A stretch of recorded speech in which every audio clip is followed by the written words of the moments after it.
ممبران ہیں یا پھر چیف الیکشن کمشنر ہیں، ان کی تعیناتی 45 دن کے اندر ہونی ہے۔ اس کی تعیناتی کے لیے پہلے وزیر اعظم اور اپوزیشن لیڈر کے درمیان مشاورت ہونی ہے، اتفاق رائے ہو جاتا ہے تو 3 نام ہر پوسٹ کے لیے جو ہیں وہ 3 نام، مطلب یہ کہ اگر اتفاق رائے ہو جاتا ہے تو پھر یہ تینوں نام بھجوا دیے جائیں گے پارلیمانی کمیٹی کو، اور اگر اتفاق رائے نہیں ہوتا تو ہر پوسٹ کے لیے علیحدہ علیحدہ 3 نام جو ہیں وہ وزیر اعظم بھجوائیں گے اور 3 نام ہی اپوزیشن لیڈر بھجوائیں گے پارلیمانی کمیٹی کو۔ پارلیمانی کمیٹی اسپیکر قومی اسمبلی بناتے ہیں، 12 رکنی کمیٹی ہوتی ہے جس میں 8 ممبر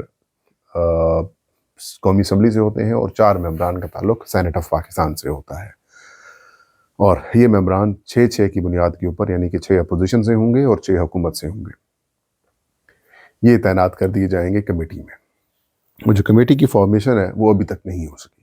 اسپیکر قومی assembly Sardar Ayaz Sadiq on record قومی اسمبلی کے اجلاس میں یہ بات کہہ چکے ہیں کہ انہوں نے اپوزیشن لیڈر اور وزیر اعظم کو خط لکھ دیا ہے کہ وہ پارلیمانی کمیٹی کی تشکیل کے حوالے سے نام بھجوائیں یا نام دیے جائیں، یعنی کہ مسلم لیگ نون اور پاکستان تحریک انصاف کو لکھ دیا گیا ہے۔ لیکن میں نے پاکستان تحریک انصاف سے چیک کیا ہے، ایسا تو کوئی نہ تو لیٹر ان کو ملا ہے اور نہ ہی پارلیمانی کمیٹی بنائی گئی ہے۔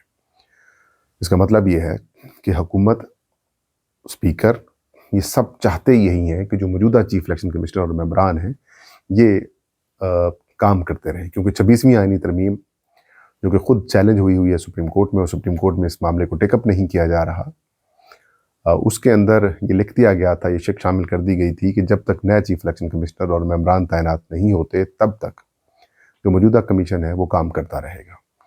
اب بات بڑی سمپل ہے، جہاں یہ شک ڈالی گئی ہے وہاں اس شک کے اندر اسی آئین کی جو آرٹیکلز ہیں الیکشن کمیشن ریلیٹڈ، اس کے اندر ایکٹنگ چیف الیکشن کمشنر کا بھی ایک عہدہ لکھا گیا ہے۔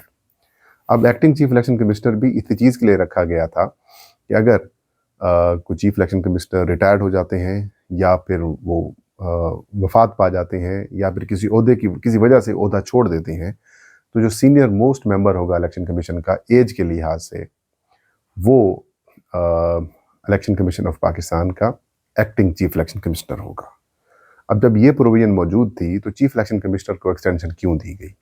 ہاں، ممبرز اگر نہیں ہیں تو پھر آپ کہہ سکتے تھے کہ ممبرز کام کرتے رہیں گے، اور چیف اگر ریٹائرڈ ہو جاتا ہے تو پھر ایکٹنگ چیف الیکشن کمشنر کا آپشن تو موجود ہے۔ تو سکندر سلطان راجہ کو کیوں یہاں پر فیور دی جا رہی ہے جب دوسری آئین کی پروویژن یہ کہتی ہے؟ لیکن یہاں پر تو نہ تو آئین کو کوئی مانتا ہے، نہ قانون کو کوئی مانتا ہے، نہ ضابطے مانے جاتے ہیں، یہاں پر صرف اپنی مرضی ہے، اور آئین کی وہ تمام شکیں جو حکومت کو یا پھر اس سسٹم کو سوٹ کرتی ہیں وہی اس کے اوپر عمل درآمد ہوتا ہے، باقی کسی آئین کی شک کے اوپر عمل درآمد نہیں ہوتا۔ آپ خیبر پختونخوا کے اندر دیکھ لیں کہ وہاں پر سینٹ کے انتخابات ہونے ہیں، اور سینٹ کے انتخابات ابھی تک نہیں ہوئے، اور سینٹ کا پہلا پارلیمانی سال بھی مکمل ہو چکا ہے۔ تو اب کیا ہو سکتا ہے؟ یہ تو خلاف ورزی کے اوپر خلاف ورزی کیے جا رہے ہیں، اور پھر ایک نئی کہانی بھی شروع کی جا رہی ہے کہ قاضی فیضیزہ کو چیف الیکشن کمشنر لگا رہے ہیں۔ پھر جی جناب سکندر سلطان راجہ صاحب، کیونکہ آئین کے اندر کچھ ایج رکھی گئی ہے کہ الیکشن کمیشن کے ممبر کی اپوائنٹمنٹ کے لیے جو اہلیت کا معیار ہے اس کے اندر یہی ہے کہ ایج ممبر کے لیے 65 سال سے زیادہ نہیں ہونی چاہیے، اور چیف الیکشن کمشنر کے لیے 68 سال سے عمر زیادہ نہیں ہونی چاہیے۔ جو سکندر سلطان راجہ صاحب ہیں یہ اس وقت 66 سال کے ہیں، لہٰذا یہ ری اپوائنٹمنٹ کے چکر میں بھی ہیں، یا پھر کوشش کی جا رہی ہے کہ ان کو دوبارہ چیف الیکشن کمشنر کے طور پر تعینات کیا جا سکے، اور ان کی تعیناتی کے لیے ظاہر سی بات ہے آئین کے آرٹیکل 216 ہے، وہ یہ کہتا ہے کہ 2 سال تک چیف الیکشن کمشنر اور ممبران اگر اپنی مدت پوری کرتے ہیں تو کوئی پروفیٹیبل عہدہ نہیں رکھ سکتے، لیکن ری اپوائنٹمنٹ کے لیے یا پھر دوبارہ تعیناتی کے حوالے سے بھی آئین کے اندر کسی قسم کی کوئی پروویژن نہیں رکھی گئی، یعنی کہ آئین خاموش ہے، اور اس بات کی تشریح کون کرے گا؟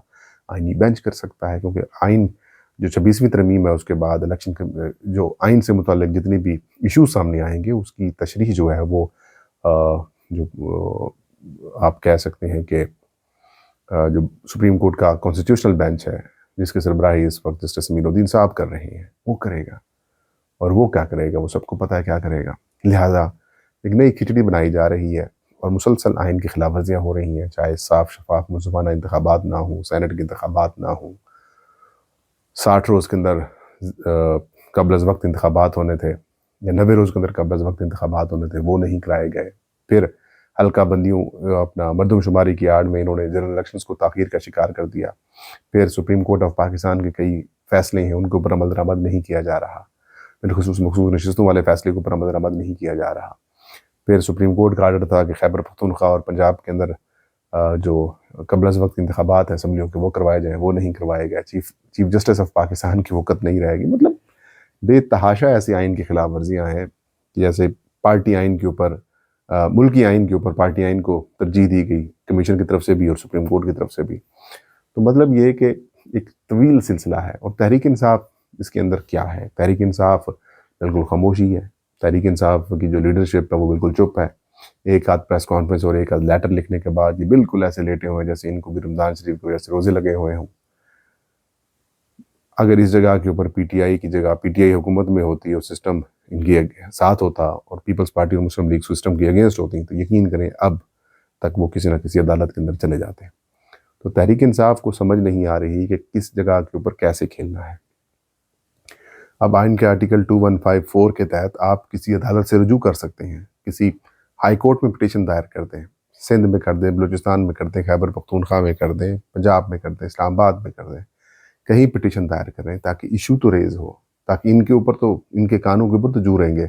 مطلب وہ بیٹھے ہوئے ہیں کہ بھائی اس نے ہماری حکومت بنوائی ہوئی ہے سکندر سلطان راجہ اینڈ کمپنی نے، ان کو بیٹھے رہنا دیں. ان کو تنخواہیں لگی رہیں گی، 10,000 12 لاکھ 15 لاکھ تنخواہیں وہ ملتی رہیں گی، ان کو مراعات ملتی رہیں گی، معاملات چلتے رہیں گے. یہ چاہے اعزازیں دیتے رہیں، ڈرامے کرتے رہیں، یہ سارا کچھ یہ چلاتے رہیں گے. ان کو کوئی پرواہ نہیں ہے اور پی ٹی آئی چپ ہے. بہرحال سننے میں یہ آ رہا ہے کہ تحریک انصاف شاید اب ایک آدھ دن کے اندر یہ کسی عدالت سے رجوع کرے اور یہ سارے معاملے کو جو ہے وہ عدالت سے ایک ڈائریکشن لے کر حکومت کی طرف لے کے آئے. لیکن جب تک اگریسو نہیں ہوں گے تحریک انصاف کو کچھ ہاتھ میں نہیں ملنا. اور میں یہ کہتا ہوں کہ پی ٹی آئی کے لیے زندگی اور موت کا مسئلہ یہ ہونا چاہیے اس وقت کہ الیکشن کمیشن سے جان چھڑوائیں، اس موجودہ کمیشن سے جان چھڑوائیں. انہوں نے مخصوص نشستیں آپ کی روکی ہوئی ہیں، جو بھی بائی الیکشن ہوتا ہے اس کے اندر کام کر دیتے ہیں. سینٹ کے انتخابات یہ نہیں کروا رہے، انٹر پارٹی انتخابات آپ کے ایکسیپٹ نہیں کر رہے، نشان آپ کا روکا ہوا ہے. مطلب اور بھی بڑے معاملات کے اندر پی ٹی آئی کو نقصان پہنچا رہا ہے، کمیشن پہنچا رہا ہے. تو ادھر یہ چپ کر کے سکون کر کے بیٹھے ہوئے، سب تو بھی کے سوئے ہوئے ہیں پی ٹی آئی والے. یہ تھا آج کا ویلاگ. مجھے اجازت دیجیے. سلام سب کا مناسب.